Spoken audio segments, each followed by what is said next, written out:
আজকে নির্বাচন দিয়েছে এবং নির্বাচন সকল দলকে অংশগ্রহণ করতে দিতে হবে।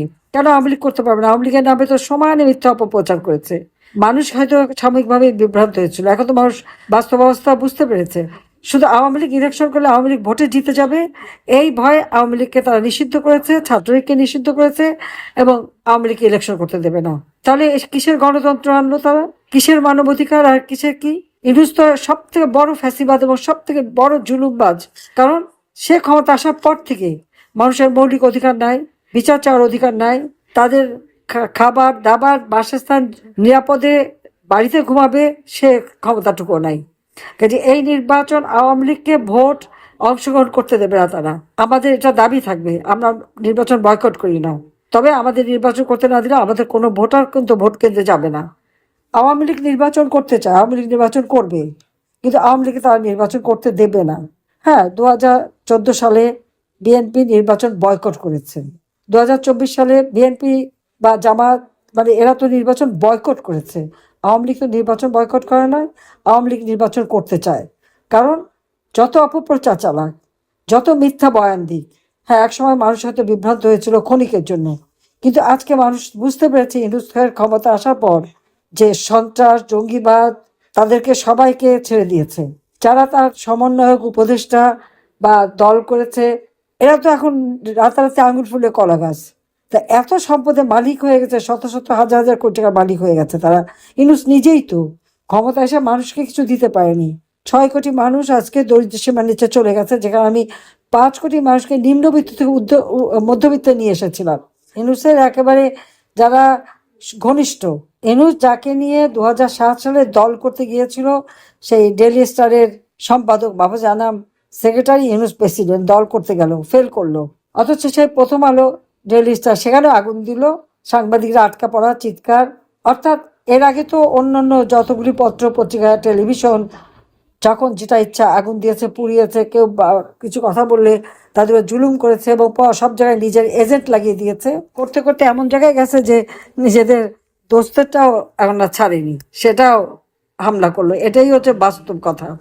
কারণ একবার এই ধরনের অন্যায় করতে করতে সে অন্যায় যে কত দূর যায় এটা বোধহয় সীমা ছাড়িয়ে গেছে তারা। তো এইভাবে এই অত্যাচার নির্যাতন চলছে। আমরা এখনো বলি আমাদের সকল কারাগারে বন্দি যারা নেতাদের মুক্তি দিতে হবে, মিথ্যা মামলা প্রত্যাহার করতে হবে। আওয়ামী লীগ 14 দলীয় নেতাকর্মী, মুক্তিযোদ্ধা, সাবেক প্রধান বিচারপতি সহ পুলিশ অফিসার, সেনাবাহিনী অফিসার, আমাদের অন্যান্য যাদের বিরুদ্ধে মিথ্যা মামলা দিয়ে হয়রানি করা হচ্ছে সমস্ত মামলা প্রত্যাহার করে তাদেরকে মুক্ত করতে হবে। ন্যায় বিচার যাতে সে ব্যবস্থা করতে হবে এবং আওয়ামী লীগের সকল নেতাকর্মী কারাগারে অকথ্য অত্যাচার নির্যাতন চালাচ্ছে, স্লো পয়জন করছে কারাগারের ভিতরে, মানে রিমান্ডের নামে অত্যাচার, আবার কারাগারের ভিতরে ওই আসামিদের দিয়ে নির্যাতন, আমাদের মেয়েদের পর্যন্ত নির্যাতন। শুধু নির্যাতন না, একটা কারাগার ভর্তি। কাজে এদেরকে মুক্ত করতে হবে। এখনও তাদের উপরে জুলুম অত্যাচার, এমনকি সংখ্যালঘুদের উপরে অত্যাচার। তাদেরকে নাকি ভোট দিতে হবে। কেন? যার ভোট দেওয়ার, আমার ভোট আমি দেবো, যাকে খুশি তাকে দেবো, এই স্লোগানই তো আমরা দিয়েছি। আর সেই ভোটের অধিকারও এখন তারা কেড়ে নিচ্ছে। তো এটা কোন ধরনের গণতন্ত্র নিয়ে আসলো, আমার সেটাই প্রশ্ন। যাও, এই অবস্থা থেকে বাংলাদেশকে মুক্ত করতে হবে, সকলকে ঐক্যবদ্ধ থাকতে হবে। আমি আবারও বলি যে আওয়ামী লীগকে নির্বাচনে অংশগ্রহণ করতে দিতে হবে, এটা আওয়ামী লীগের অধিকার। কারণ আওয়ামী লীগ এদের স্বাধীন করেছে, আওয়ামী লীগ এদেশে অর্থনৈতিক মুক্তি এনে দিয়েছে, আওয়ামী লীগই স্বল্পোন্নত দেশ থেকে উন্নয়নশীল দেশের মর্যাদায় বাংলাদেশকে নিয়ে গেছে। ইউনূস সব ধ্বংস করেছে। এই ধ্বংসের হাত থেকে বাঁচাতে একমাত্র আওয়ামী লীগই পারবে, আওয়ামী লীগ ছাড়া আর কোনো দল পারবে না। কারণ সব তো লুটেরা আসে খেতে, এবং তাদের খাই খাই করতে করতে এখন দেশটা খেয়ে ফেলছে। কাজে এদের হাত থেকে মুক্ত করতে হবে। আর এই দায় মুক্তি চলবে না, যারা অপরাধী তাদের বিচার করতে হবে, আর আমাদের নিরপরাধ লোকগুলি তাদের ছেড়ে দিতে হবে। আর যে অত্যাচার করলো আপনাদের উপর, এটা আমরা ভুলবো না। সবাই ধৈর্য ধরেন, ইনশাল্লাহ।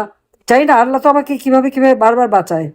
ওই তারেক জিয়া আর খালেদা জিয়া 21 আগস্ট গ্রেনেড হামলা করে হত্যা করতে চেয়েছিল, আসামি সব ছেড়ে দিয়ে সব ইউনূস আবার তাদেরকে মর্যাদা দিয়েছে।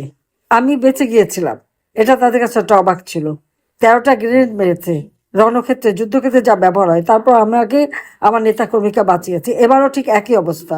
তো যেখানেই থাকি বেঁচে আছি, আপনাদের পাশে আছি, জনগণের পাশে আছি, বাংলাদেশের মানুষের পাশে আছি, এটুকুই আমি বলবো।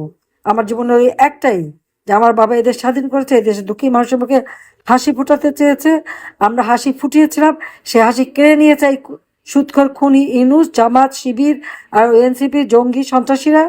আবার বাংলাদেশের মানুষের ভাগ্য আমরা পরিবর্তন করব, এটাই হবে আমাদের একমাত্র প্রতিজ্ঞা। সবাই ভালো থাকেন।